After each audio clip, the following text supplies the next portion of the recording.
চাওকচোন ৰাতিপুৱা বতৰটো ইমান ঠাণ্ডা পুৰা একদম জোৰকে হাৱা মাৰিছে আৰু লগতে আমাৰ যোৱাকালি মই বাইহেতিও আহিলে মাহিৰা লগত খেলুতে অকমান টাইম পাৰ কৰি নিজৰ কাম কাজলৈ ৰিটাৰ্ণ হলো আপোনালোকে নেক্সট মিনি ব্লগত দেখিছিলে নহয় আমাৰ কিচেনটো যে অকমান কালাৰ কৰিছিলো এতিয়া এইটো হৈছে ফুল লুক কেনেকুৱা লাগিছে কমেন্টত এবাৰ জনাব নাপাহৰিব দেই ইডৰ কাৰণে অকমান চেঞ্জেছ কৰিছো আৰু এইফালে বাই আহিছে নহয় বাই অহা লগতে মোক কয় ভনী বল এটা ৰিলছ বনাও এটা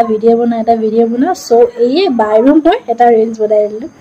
মোৰো এনেকুৱা কমেডি ভিডিঅ' বিলাক বনাবলৈ বহুত বেছি লাজ লাগে সেয়ে বাই কৈছে জোৰ কৰি বনাও তাকে আৰু এটামান ৰিলছ বনালো কমেডি আপোনালোকে মোৰ কমেডি ভিডিঅ'টো চাই আপোনালোকে কেনেকে পালে কমেন্টত এবাৰ জনাব আৰু লগতে মাহিৰা অহাৰ লগে আমাৰ আৰু মাহিৰা লাগি আছে ডন লগতে পাপা আৰু মাহিৰাও লাগি আছে ডন তাকে হেতৰ লগতে খেলা ধূলা কৰোতে আমাৰ বনোৱা সিজোৱা হৈ গল কমপ্লিট আৰু লগতে মাহিৰা আৰু মই খাই হলো আজৰি আজিলৈ আহিছো বাই